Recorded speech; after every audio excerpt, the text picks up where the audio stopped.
You ever have one of those moments where you look around and think, am I the only one who can see this is ridiculous? It happened to me a few months ago, and honestly, it felt like something out of a comedy show. I was just trying to put up a simple fence, but little did I know, I was about to get caught in the middle of an HOA nightmare. And trust me, it was one for the books. Picture this, a woman so obsessed with her HOA rules, she ended up calling 911 on me, thinking I was some kind of criminal. The best part? She didn't even know I was the county inspector. It all started out like any other day. I woke up, had my coffee, checked my emails, nothing urgent.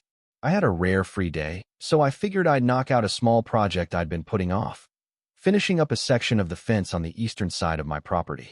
It wasn't just about privacy, though that was part of it. It was more about marking a boundary line. You see, the local HOA had been pushing their walking trail a little too far onto my land, trying to pretend it wasn't there.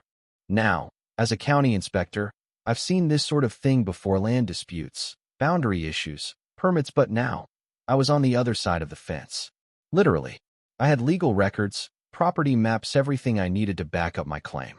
I wasn't about to let some HOA board member try to walk all over me and my property. Then, as I was hammering in the last post, I heard it. The unmistakable saw clack, clack, clack saw of someone's sandals on the pavement. And sure enough, I look up, and there she was, Karen, marching across my yard like she owned it. She didn't even pause to acknowledge the orange flags I'd set up along the fence line. And let me tell you, her outfit was, well, let's just say it screamed, "Look at me." She had this sun hat that could have shaded a school bus, rhinestone sunglasses, and a fanny pack so tight, I swear it was cutting off her circulation. Without even a hello, she pointed at the fence and shrieked, "You can't build that. This isn't allowed. You're ruining the community's flow." Now, I'd heard enough of this HOA nonsense to last a lifetime, so I calmly set my coffee down, dusted off my gloves, and said, "Karen, we've been over this. This is my land, and the county approved my permit. You're standing 3 feet onto my property right now." She crossed her arms and gave me that smirk the kind people give when they think they have all the power.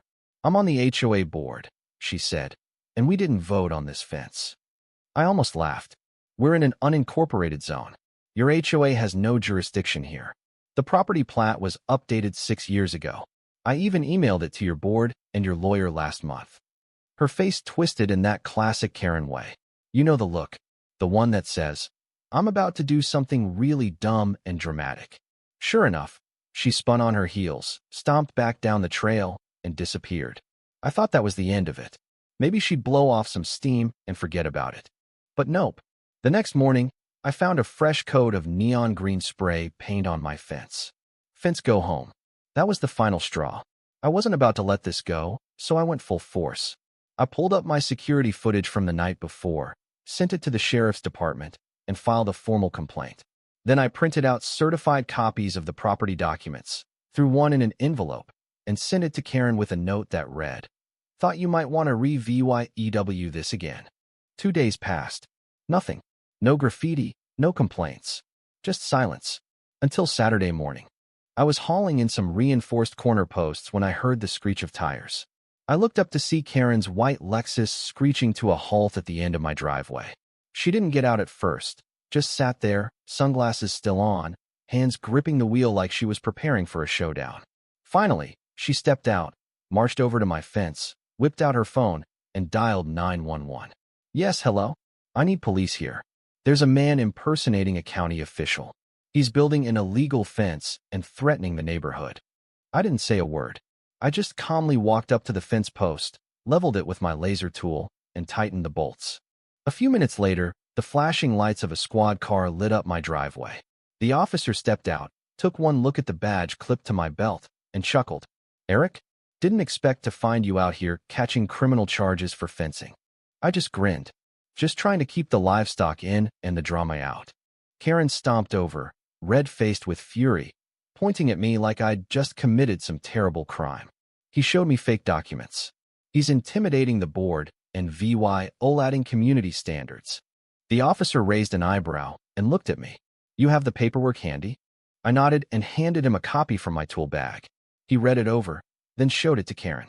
The seal and signature from the county office stared her right in the face. "Ma'am, The officer said carefully, "You're trespassing. This fence is 100 fan tram legal." Her jaw flapped open for a moment, before she turned bright red and stormed back to her car. But she didn't drive off. Instead, she made another call. "Get the board down here now. He needs to be stopped." By lunchtime, there were 4 more HOA members standing awkwardly at the edge of my property. One a FEMA guy with a clipboard and no chin muttered something about sideline impact and community cohesion. I asked him if he was licensed in zoning compliance. He said no. So, I handed him my business card. When he read it, his eyes widened. Karen hadn't told them I was the actual county inspector.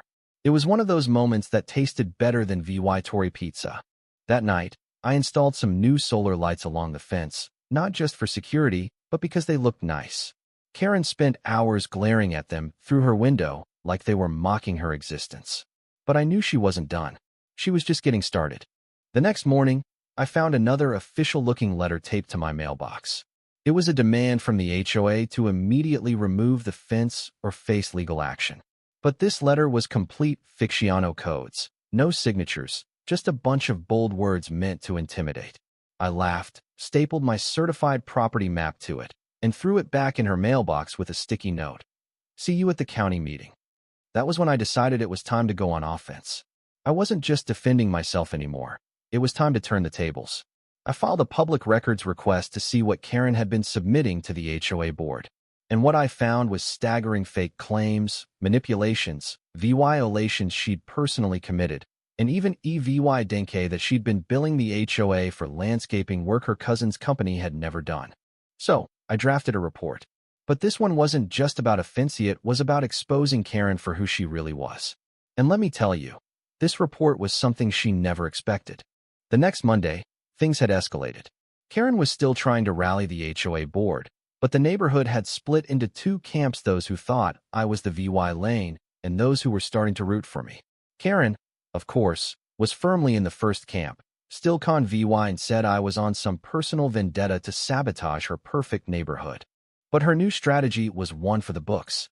She weaponized the HOA board, issuing letters packed with legal jargon that sounded like they were straight out of a courtroom drama, even though none of it was based in reality. I wasn't intimidated. I printed out the actual legal codes, stapled them to her letter, and mailed it back, certified, copying the county commissioner for good measure. The letter came back with a signature and note from the commissioner's office saying, "We've received your complaint. This isn't over." Karen didn't know it, but her days were numbered. Thank you for taking the time to listen to today's story on Store of Good Stories. If this story touched your heart or made you think, don't forget to hit like and share the video to spread this positive message to more people. And if this is your first time here, make sure to subscribe and turn on the notification bell so you won't miss any of the meaningful stories we share every week. Your support is the biggest motivation for Store of Good Stories to keep bringing heartfelt and valuable stories to you. See you in the next video.